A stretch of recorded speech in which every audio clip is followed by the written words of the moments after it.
Bonjour, bonjour et bienvenue sur le plateau de Bâti Journal TV. Nous sommes à Lille, Forum Bois Construction 2023.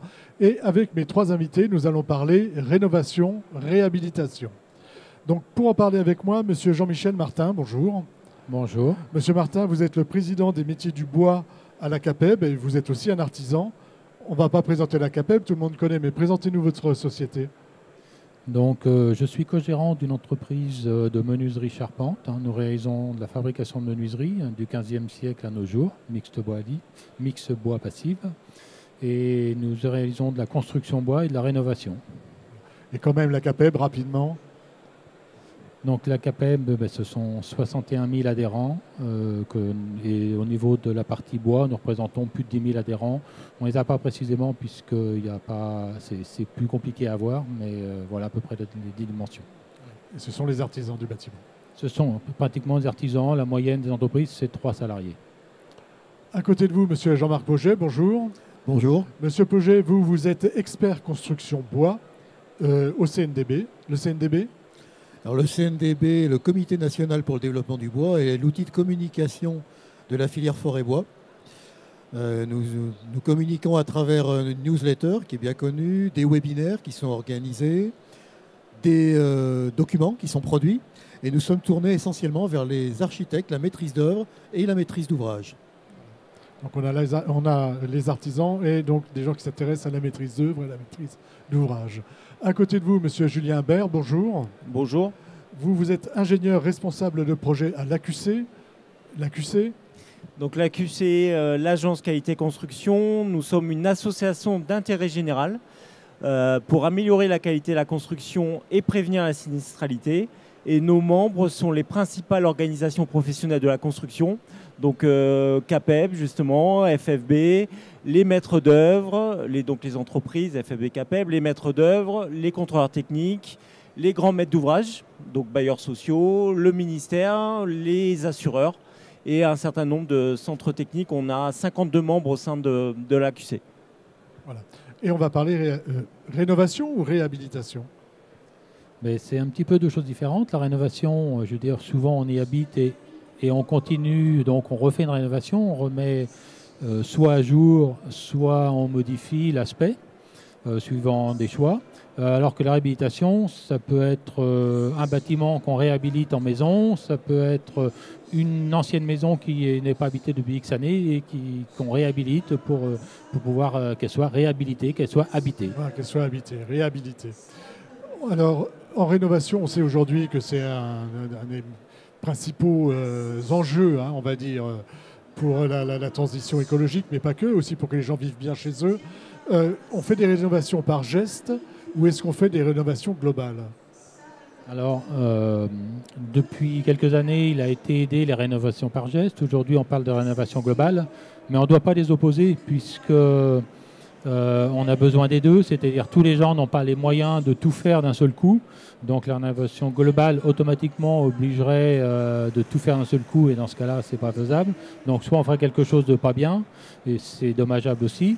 Donc ce serait plus facile de parler d'un parcours de rénovation, c'est-à-dire qu'on prévoit une rénovation globale dans son esprit, dans sa technique, et après on la fait par secteur pour que ça puisse à la fin avoir quelque chose de performant mais de réalisable.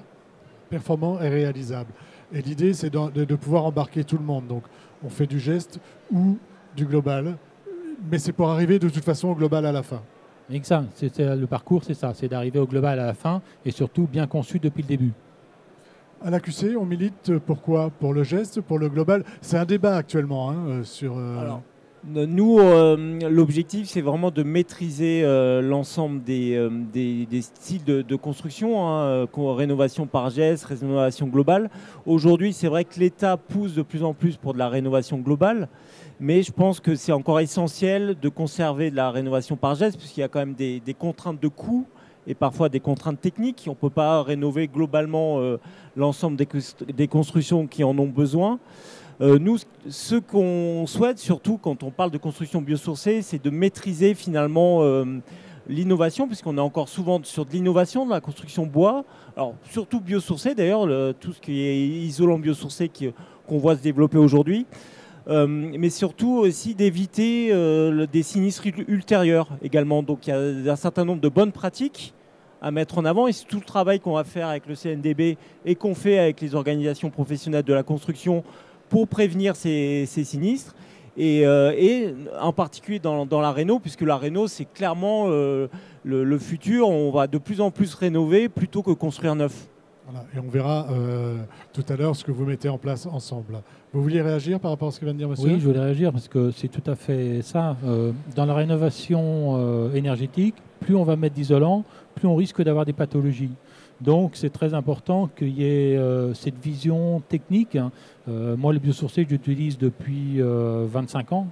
Donc je connais un petit peu ces éléments-là. Et c'est vrai qu'on a tout à fait intérêt à bien faire attention et que tout soit bien fait pour éviter des points de rosée qui ne soient pas au bon endroit et qui puissent venir justement rendre insalubre le bâtiment ou détruire carrément la structure, surtout si c'est de l'ossature bois. Voilà, donc attention à la manière d'utiliser les éléments, mais ça, les professionnels le savent, normalement. Mais pas tous, parce que moi, je suis habitué à ça, mais on a encore beaucoup...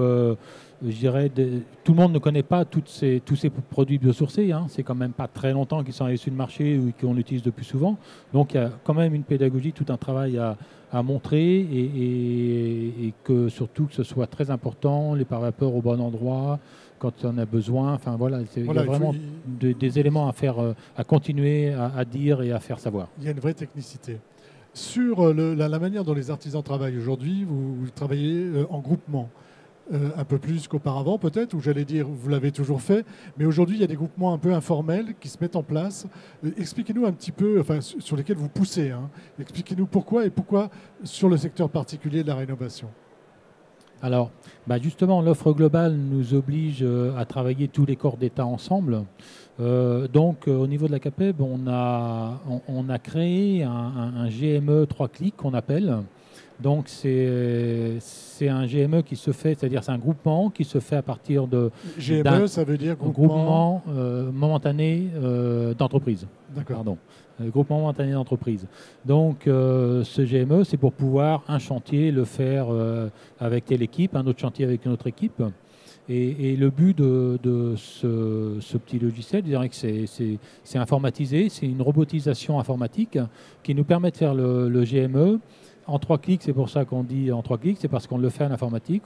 On rentre les coordonnées de toutes les entreprises et automatiquement, ça vient, je dirais, sécuriser un peu l'entreprise, beaucoup plus l'entreprise. Mais il nous manque quand même derrière tout ça, c'est que si le particulier nous demande d'être solidaire, là, on n'a pas cette possibilité-là. Et donc aujourd'hui, on demande à l'État, est-ce qu'ils viennent nous aider à finir de mettre en place ce côté solidaire pour que notre GME puisse vraiment fonctionner pour tous les cas de figure. Concrètement, je suis particulier, je m'engage dans une rénovation, je dois changer mon système de chauffage et puis en même temps, je voudrais faire de l'isolation et changer mes fenêtres. Je m'adresse à une seule personne et vous vous mettez en groupement et vous me proposez quelque chose ? Oui, c'est ça. C'est-à-dire que dans ce groupement, dans ce GME, il y a une personne qui sera là, qui sera l'interlocuteur du client, et puis les autres viendront apporter leur devis, leur savoir-faire. Mais cette personne qui est l'interlocutrice, l'interlocuteur, ne doit pas être plus soumis au risque que les autres, Donc c'est là aujourd'hui où ce GME a ces capacités-là, sauf dans le cas où le client refuse, voudrait une solidarité complète. Voilà, et c'est là où ça se complique un petit peu. Qu'est-ce qu'il faudrait pour un soutien de l'État, des assureurs, je pense que les assureurs sont automatiquement dans la boucle, il y a l'État, donc à ce moment-là c'est peut-être une loi ou quelque chose, je n'ai pas d'éléments précis, mais que l'on puisse au moins s'engager plus facilement pour qu'on puisse en créer davantage et qu'on puisse pouvoir faire beaucoup plus de rénovation globale et aller plus vite au niveau de l'artisanat, au niveau de nos entreprises. Parce que c'est une façon de massifier les opérations de rénovation. Oui, c'est ça. Le mot massifier, on n'est pas toujours d'accord, mais c'est une façon de pouvoir faire beaucoup plus de rénovation et bien sûr, tout à fait. Moi, je répète ce qu'on me dit. On me parle beaucoup de massification, je parle de massification. Allez-y. Oui, on parle beaucoup de massification, mais... Massification, c'est plein de choses, Donc ça veut tout dire et rien dire. C'est pour ça, Alors, je reviendrai vers vous à la fin de notre entretien et puis n'hésitez pas à réagir sur ce que vous allez entendre.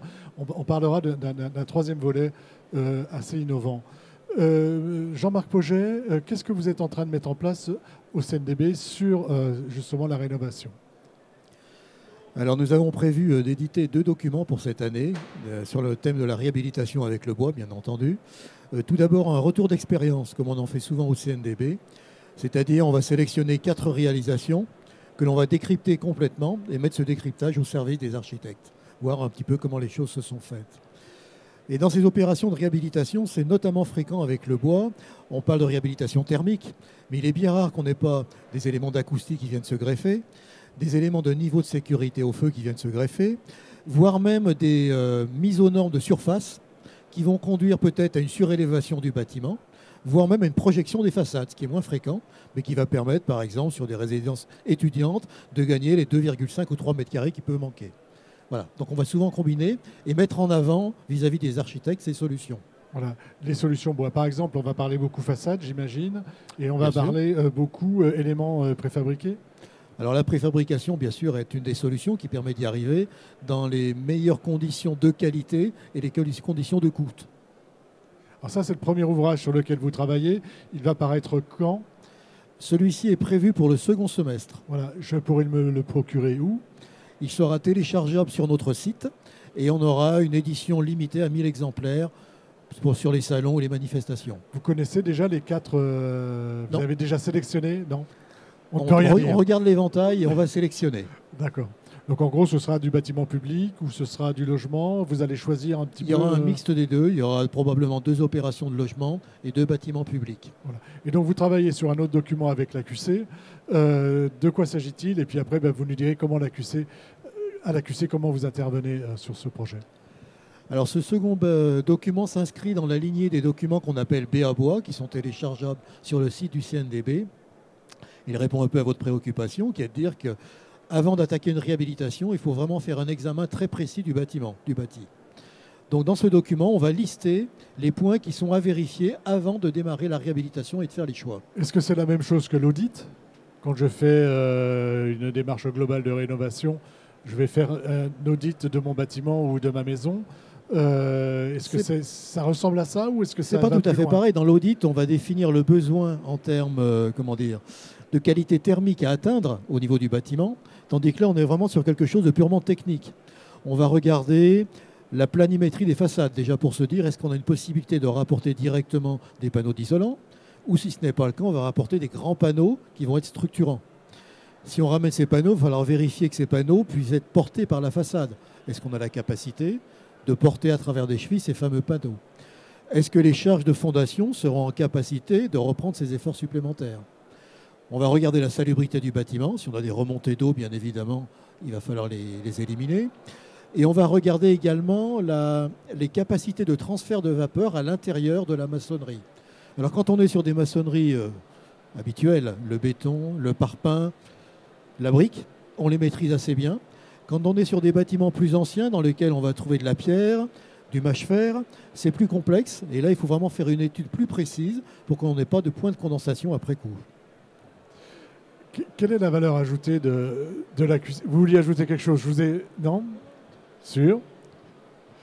La valeur ajoutée de... Qu'est-ce que vous apportez en fait à la QC? Nous, en fait, on a aussi un certain nombre de retours d'expérience en fait, via nos membres. On a aussi un certain nombre de retours des experts construction en fait, qui rencontrent des problématiques dans leur expertise dans le cadre des dommages ouvrages. Donc on a un certain nombre de points sensibles qui remontent via nos experts.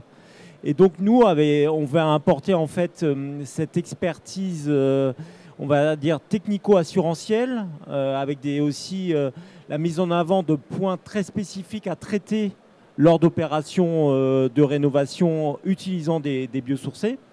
Et donc voilà, le CNDB a proposé qu'on vienne être partenaire de ce travail et ça rentre complètement en fait dans notre travail de sensibilisation aux spécificités de la construction bois, encore une fois pour améliorer la qualité et puis pour prévenir les sinistres. On a parlé des problématiques d'humidité. On a quelques sinistres qui remontent, mais bon, c'est très à la marge. en termes d'humidité. Pour nous, la gestion de l'humidité est le point le plus essentiel à traiter, que ce soit en phase chantier ou lors de la vie du bâtiment. Et donc voilà, donc on vient apporter aussi cette expérience qu'on a avec nos membres, les entreprises, les maîtres d'œuvre, et puis les experts construction qui font partie intégrante des gens avec qui on travaille. Vous vouliez réagir? Oui, je voulais réagir parce que c'est important, parce que nous on fait, on peut avoir un souci chez nous, mais il peut y en avoir un autre ailleurs, et en fin de compte tout est remonté, et ça permet de voir si quelque chose qui a été fait, même si on le pensait bien, qu'en fin de compte il faut le modifier un peu parce qu'il y a tel ou tel petit souci qui se crée, et c'est ça le but, quoi. Ça c'est un but très intéressant parce que nous on est chacun dans notre coin, alors que là c'est un rassemblement des soucis qui remontent à la QC, quoi. D'une manière générale, vous êtes preneur de ce type d'informations? Ah bah oui, quand on peut avoir les éléments, ça nous fait grandir, nous. Je veux dire, ça nous fait évoluer. Quand on sait qu'il y a des soucis sur certains produits ou sur certaines façons de faire, mais on va changer et on va faire évoluer. Donc nous, il faut qu'on informe tous nos adhérents aussi derrière pour pouvoir dire attention, là il y a des soucis, il faut faire des formations, il faut faire attention à cette façon de faire. Donc c'est ça qu'on a besoin. Je reviens sur l'humidité. Les matériaux biosourcés, en général, sont plus sensibles. La gestion de l'humidité est plus sensible avec ces matériaux-là? En tout cas, oui, c'est complètement connu, hein. C'est les retours qu'on a. Il y a d'ailleurs la filière a élaboré un certain nombre de guides. Il y a le guide gestion de l'humidité en phase chantier. Ça se traite, mais en effet, si c'est mal traité, les conséquences peuvent devenir assez graves. Donc voilà, c'est tout l'objet du travail qu'on peut faire nous avec nos membres et puis avec la filière bois, puisque là aujourd'hui on est au Forum Bois Construction. On est au Forum Bois Construction. C'est de prévenir ces sinistres, de mettre en avant les bonnes pratiques et de faire des recommandations pour éviter ce type de sinistre. Et donc pour éviter que le matériau biosourcé s'humidifie, que ce soit en phase chantier, s'il est mal stocké, s'il n'est pas protégé en phase stockage, s'il est recouvert alors qu'il est encore humide. C'est des cas qu'on a pu avoir. Et donc, on a pour cela un certain nombre de points de vigilance, de bonnes recommandations, de bonnes pratiques à mettre en avant. Et c'est tout l'objet des guides qui peuvent sortir et qui peuvent être publiés actuellement par la filière et par le CNDB en particulier ici. Il y aura d'autres sujets, j'imagine. Est-ce que le sujet feu sera traité? Oui, bien sûr. Enfin, il sera traité. Il sera expliqué ce qui est nécessaire de faire. Et c'est vrai qu'au niveau de la sécurité incendie, on est sur un domaine qui est un petit peu délicat, puisque la réglementation, quand on fait une réhabilitation, va nous demander d'être à minima au niveau antérieur de sécurité que l'on avait. Mais quand on fait une réhabilitation lourde, on s'approche du neuf. Et auquel cas, on risque de basculer dans la réglementation sécurité du neuf. Donc il y a une approche qui est assez délicate.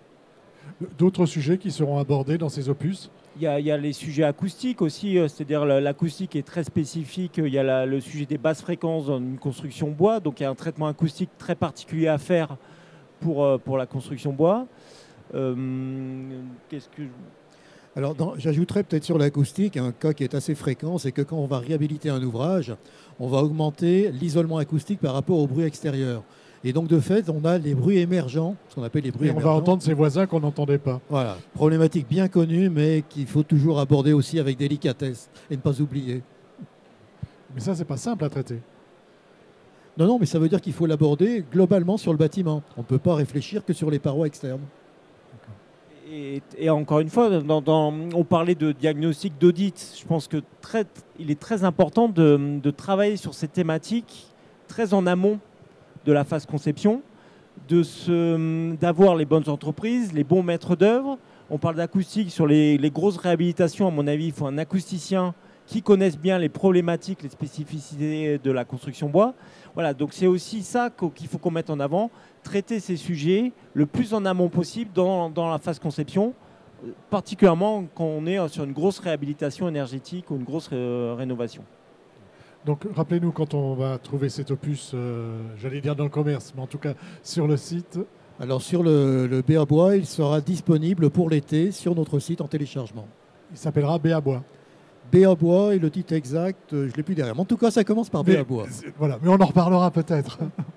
et allez voir évidemment sur le site du CNDB. Je voudrais terminer avec une idée dont vous avez parlé tout à l'heure, qui serait celle de finalement faire quelque chose qui ressemblerait à un Consuel après une rénovation. Et une rénovation, j'imagine, effectuée par un groupement d'entreprises. Pourquoi cette idée-là ? Pourquoi vous ajoutez peut-être une obligation alors qu'on sait que les entreprises, des fois, trouvent qu'il en a déjà beaucoup ? Alors, l'idée, c'est pas de rajouter une obligation. On l'a déjà de toute façon. Aujourd'hui, on a le RGE. Donc, sauf que l'idée, c'est, comme on a lancé déjà le RGE chantier, c'est de le faire de façon plus souvent. Et comme ça évite d'avoir... quand on a besoin d'un RGE, il faut qu'on fasse tant de chantiers par an de la même chose. Et quand on est une petite entreprise artisanale, eh bien, des fois, on va faire un chantier tous les 3 ans. Et à ce moment-là, on va perdre le RGE. Donc, l'idée, c'est d'avoir mis en place cet audit de chantier. Mais ce qui est encore plus important, c'est que cet audit de chantier, il pourrait avoir une vraie vérification sur le chantier, mais de façon aléatoire, comme on le fait avec le Consuel, c'est-à-dire un électricien. Il ne sait pas quelle maison il sera visité lors de sa demande de Consuel. Il peut en avoir 3 à suivre, et puis après, il peut en avoir 5 qui ne seront pas visitées. Donc, il faut que toutes ces maisons elles soient toujours faites correctement. Donc là, l'idée, c'est de réaliser cette même chose, c'est-à-dire d'avoir des possibilités, avec le RGE chantier, c'est d'être aléatoirement regarder le chantier qui a été fait de façon aléatoire, contrôlée. Et puis, ce qui va permettre aussi, c'est de pouvoir peut-être, même sûrement, toutes les entreprises opportunistes qui le font et qui font visiter, qui donnent que quelques dossiers, alors qu'ils en font des centaines, eh bien là, ils ne sauront pas sur quels dossiers seront visités. Donc, soit ils feront les travaux comme il faut, soit ils seront à ce moment-là plus audités, mais pas réceptionnés comme il faut. Voilà, l'idée, c'est de faire du contrôle aléatoire pour essayer de faire de la montée en qualité. Donc en même temps, tout à fait, le client sera encore mieux servi, il sera plus sûr derrière, puisqu'il sait qu'aléatoirement, son chantier sera peut-être contrôlé. Qu'est-ce que vous en pensez à l'AQC ?